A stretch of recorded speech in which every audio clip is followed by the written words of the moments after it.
شامل عبادت ہے۔ تو اب دیکھیے، گھر کی عورتیں گھر میں رہتے ہوئے بھی دین کا کام کر سکتی۔ عام طور پر یہ غلط فہمیاں ہماری ماں بہنوں میں بیٹھی ہوئی ہے کہ دین کے کام یہ مردوں کے ذمے ہیں، ہمارے گھر والوں کے، شوہروں کے، باپ اور بھائیوں کے ذمے ہیں۔ حالانکہ ایسا نہیں ہے۔ قرآن اور حدیث میں جہاں مرد کا ذکر ہے وہیں پر عورت کا بھی ذکر ہے کہ اعمال ان کو بھی بجا لانے ہیں، نماز، روزہ، تلاوت، حج، زکوٰۃ اور دیگر نیک کام انہیں بھی انجام دینے ہیں۔ چنانچہ گھر میں رہتے ہوئے بھی ہم دینی اعتبار سے اپنے شوہروں کی، اپنے باپ بھائیوں کی مدد کر سکتی ہے، دینی خدمت کو انجام دے سکتی ہے۔ حضرت خدیجہ الکبریٰ رضی اللہ عنہا، جن کا واقعہ بتایا جا رہا ہے کہ جب اللہ کے نبی علیہ السلام پریشان ہوئے تو اس وقت سب سے زیادہ آپ کو سہارا دینے والی گھر میں اگر کوئی خاتون ہے تو خدیجہ الکبریٰ رضی اللہ عنہا۔ چنانچہ اللہ کے نبی کو تسلی دی اور تسلی بخش الفاظ فرمائے کہ آپ تو لوگوں کے ساتھ صلہ رحمی کرتے ہیں، جو کمزور ہیں کمزوروں کی آپ مدد کرتے ہیں، اسی طرح سے نیک کام کو انجام دیتے ہیں، اللہ آپ کو ضائع نہیں فرمائے گا۔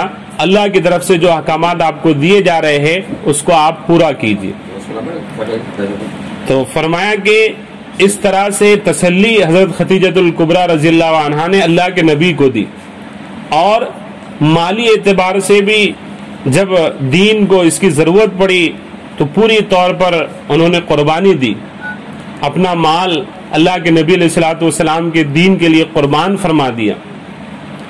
اور اللہ کے نبی علیہ الصلوۃ والسلام نے جب انہوں نے جانی اور مالی بیوی نے قربانی دی ان کی، تو اللہ کے نبی علیہ الصلوۃ والسلام نے ان کی حیات تک، جب تک حضرت خدیجہ الکبریٰ رضی اللہ عنہا زندہ تھی، کسی اور خاتون سے نکاح نہیں کیا۔ اور اللہ کے نبی علیہ الصلوۃ والسلام چنانچہ جس سال حضرت خدیجہ الکبریٰ رضی اللہ عنہا کا انتقال ہوا تو اللہ کے نبی علیہ الصلوۃ والسلام بڑے غمگین ہوئے۔ باہر آپ کے چچا ابو طالب یہ آپ کا دین کے بارے میں ساتھ دیتے، اگرچہ دین کو انہوں نے قبول نہیں کیا لیکن دین کے اعتبار سے آپ کا اس طرح سے ساتھ دیتے کہ آپ جو کرنا ہے کیجئے، آپ کو کوئی رکاوٹ نہیں ہوگی۔ اور گھر میں جب آتے اللہ کے نبی علیہ الصلوۃ والسلام تو گھر میں آپ کی بیوی حضرت خدیجہ آپ کا ساتھ دیتی۔ اسی سال حضرت خدیجہ کا بھی انتقال ہو گیا اور ابو طالب بھی اس دنیا سے چلے گئے، تو اللہ کے نبی علیہ الصلوۃ والسلام کو بہت غم ہوا، اور آپ علیہ الصلوۃ والسلام نے اس سال کا نام ہی عام الحزن رکھ دیا۔ تو یہ صحابیات اللہ کے نبی علیہ الصلوۃ والسلام کی بیویاں یہ ہمارے لیے نمونہ ہے، یعنی دین سے اور اللہ کے نبی علیہ الصلوۃ والسلام سے انہیں کتنی محبت ہو گئی تھی، ہم اس کا اندازہ اس طرح سے لگا سکتے ہیں کہ اپنے تمام مال کو قربان کرنے کے لیے وہ تیار تھی۔ خواتین نے بھی دین کے اعتبار سے قربانیاں دی ہیں، چنانچہ سب سے پہلے اسلام پر شہید ہونے والی اگر کوئی ذات اور شخصیت ہے تو وہ عورت ذات ہے، حضرت سمیہ رضی اللہ عنہا۔ انہوں نے کلمہ پڑھا، ابو جہل نے کہا کہ تو محمد صلی اللہ علیہ وسلم کے کلمے کا انکار کر دے اور پہلے جو دین پر تھی اس دین پر آجا، میں تجھے معاف کر دوں۔ جواب سنیے اور اپنی زندگیوں میں اللہ کے نبی سے محبت کو پیدا کیجئے۔ فرمایا کہ ابو جہل تم میری جان تو لے سکتا ہے لیکن میرے دل سے محمد صلی اللہ علیہ وسلم کے لائے ہوئے دین کو اب نہیں چھین سکتا ہے۔ چنانچہ اس نالائق اور ملعون نے حضرت سمیہ رضی اللہ عنہا کو 2 اونٹوں سے باندھ کر دونوں طرف چلا دیا، اور اس طرح سے سب سے پہلے اسلام کے لیے شہادت اگر ہوئی ہے تو وہ خاتون حضرت سمیہ رضی اللہ عنہا کی۔ اسی طرح سے آپ اگر غور کریں گے تو ہر کامیاب مرد کے پیچھے کسی خاتون کا ہاتھ نظر آئے گا۔ ہم یہ نہ سوچے کہ ہم بس کھانے پکانے کے لیے گھر میں دھونے دہانے کے لیے اور گھر کی صاف صفائی کے لیے پیدا ہوئی ہے اور یہی ہمارا کام ہے، نہیں، یہ تو ضروریات زندگی ہیں، اصل تو اعمال ہیں، اصل اللہ تعالیٰ کو راضی کرنا ہے، اصل اللہ کے نبی علیہ الصلوۃ والسلام کے سے محبت ہے اور آپ کی سنتوں کو زندہ کرنا ہے۔ چنانچہ مالی اعتبار سے قربانی حضرت ابو بکر صدیق رضی اللہ عنہ نے جو دی ہے، اس کی مثال قائم کرنا اور اس طرح سے قربانی دینا بہت مشکل ہے۔ چنانچہ حضرت عمر رضی اللہ عنہ،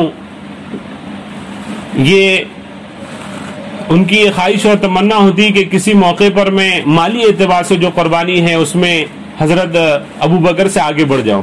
چنانچہ ایک غزوے کے موقع پر اللہ کے نبی علیہ الصلوۃ والسلام نے مال طلب فرمایا، تو دونوں مال لے کر آئے۔ حضرت ابو بکر صدیق رضی اللہ عنہ جو مال کا حصہ لے کر آئے تھے، اس سے کئی گنا حضرت عمر رضی اللہ عنہ لے کر آئے۔ اب سوچے کہ آج تو میں ابو بکر سے آگے بڑھ جاؤں گا۔ چنانچہ اللہ کے نبی علیہ الصلوۃ والسلام کے دربار میں حاضر ہوئے۔ اللہ کے نبی نے سوال کا انداز ہی بدل دیا، یہ نہیں پوچھا کہ کتنا مال لے کر آئے، اگر یہ پوچھتے تو آج عمر آگے بڑھ جاتے۔ اللہ کے نبی علیہ الصلوۃ والسلام نے یہ سوال کیا کہ گھر پر کیا چھوڑ کر آئے، گھر پر کیا چھوڑ کر آئے ہو؟ تو حضرت ابو بکر رضی اللہ حضرت عمر نے کہا کہ بھئی آدھا مال لے کر آیا ہوں اور آدھا گھر والوں کے لیے چھوڑ کر آیا ہوں۔ حضرت ابو بکر صدیق رضی اللہ عنہ سے اللہ کے نبی علیہ الصلوۃ والسلام نے پوچھا، ابو بکر تم گھر پر کیا چھوڑ کر آئے ہو؟ تو کہا جو گھر پر تھا وہ سب لے کر آیا ہوں اور باقی اب اللہ اور اس کے رسول صلی اللہ علیہ وسلم کے بھروسے پر گھر والوں کو چھوڑ کر آیا۔ یہ مالی قربانی تو ہو گیا، لیکن آگے ایک خاتون کا واقعہ سنیے۔ حضرت اسماء بنت ابی بکر رضی اللہ عنہ، یعنی حضرت ابو بکر کی بیٹی حضرت اسماء، آپ کی ایک بیٹی حضرت عائشہ بھی ہے جو اللہ کے نبی علیہ الصلوۃ والسلام کی بیوی ہوئی، آپ کے نکاح میں آئی، اور ایک بیٹی حضرت اسماء بھی ہے۔ حضرت اسماء رضی اللہ عنہ جو گھر پر تھی، دادا نے ان سے پوچھا کہ ابو بکر سارا مال لے کر چلے گئے اور گھر والوں کے لیے کچھ نہیں چھوڑا۔ اب دیکھیے وہ کتنی ذہین، چونکہ ان کے دادا نابینا اور اندھے تھے، انہیں نظر نہیں آتا تھا، انہوں نے ایک پلیٹ میں کچھ پتھر وغیرہ رکھ کے اس پہ کپڑا ڈھانک دیا اور کہا، ان کو ہاتھ سے بتا دیا، دیکھو اللہ حضرت ابو بکر صدیق رضی اللہ عنہ پورا مال نہیں لے گئے بلکہ مال کا کچھ حصہ چھوڑ کر گئے۔ یہی حضرت اسماء رضی اللہ عنہ، ان کی زندگی میں اگر ہم ان کی زندگی کو اگر ہم پڑھیں گے تو ہجرت جو اللہ کے نبی علیہ الصلوۃ والسلام نے فرمائی تھی، اس ہجرت کو کامیاب بنانے میں اس خاتون کا بہت ہاتھ رہا ہے۔ چنانچہ جس غار میں ہجرت کے موقع پر اللہ کے نبی علیہ الصلوۃ والسلام غار ثور میں وہاں پر ٹھہرے ہوئے تھے، ان دنوں میں کھانا پہنچانا حضرت اسماء رضی اللہ عنہ کی ذمہ داری تھی۔ حضرت اسماء رضی اللہ عنہ بڑی چالاکی سے اور بڑی ہوشیاری سے کھانا وہاں پہنچایا کرتی تھی۔ ایک مرتبہ ابو جہل نے دیکھ لیا، کہاں گئی تھی پوچھا، نہیں بتایا، اگر بتا دیتی تو اللہ کے نبی علیہ الصلوۃ والسلام کہاں روپوش ہے، چھپے ہوئے ہیں، حضرت ابو بکر کہاں چھپے ہوئے اس کا پتہ چل جاتا۔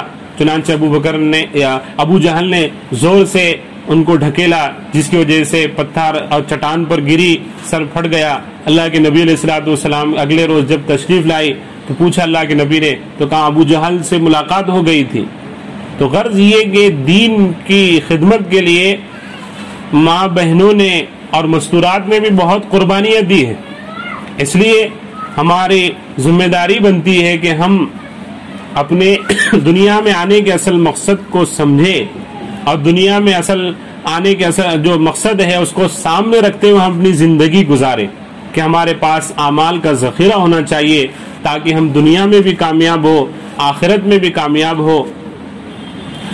اسی طرح سے اگر ہم دیکھتے ہیں اور غور کرتے ہیں تو اور بھی ایسے واقعات ہیں۔ چنانچہ آپ نے سنا ہوگا کہ مکہ المکرمہ جہاں حجاج کرام اور عمرہ کرنے والے جاتے ہیں، زمزم جیسی متبرک چیز اس کو حاصل کرتے ہیں، پیتے ہیں، اپنے پیاس بجھاتے ہیں، اس تبرک کو حاصل کرتے ہیں، لیکن اس میں بھی ہم غور کریں تو ایک نبی کی ایڑیوں کو رگڑنے کے ذریعے سے وہاں چشمہ جاری ہوا تھا، لیکن وہ چشمہ جاری ہونے کے پیچھے ایک پاک دامن اور پاک باز خاتون کا کردار ہمیں نظر آتا ہے، حضرت ہاجرہ علیہ السلام کی صورت اور شکل میں۔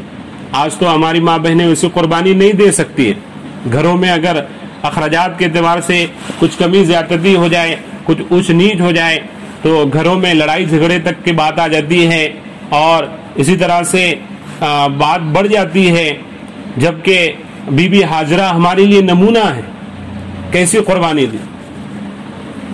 جب لڑکا حضرت ابراہیم علیہ السلام کو بی بی ہاجرہ سے بیٹے حضرت اسماعیل علیہ السلام پیدا ہوئے تو اللہ کا حکم ہوا کہ ان کو جنگل میں چھوڑ کر آ جاؤ، جنگل میں انہیں چھوڑ کر آ جاؤ۔ اللہ کے نبی علیہ السلام کی طرف سے اللہ کی طرف سے حضرت ابراہیم علیہ السلام کو یہ حکم ہوا۔ چنانچہ حضرت ابراہیم علیہ السلام نے بیٹے اور بیوی ہاجرہ کو لے کر جنگل میں، اور جہاں پر نہ کوئی پانی ہے نہ کھانے کا کوئی انتظام ہے، ایسی جگہ پر چھوڑتے ہیں اور وہاں سے روانہ ہوتے ہیں۔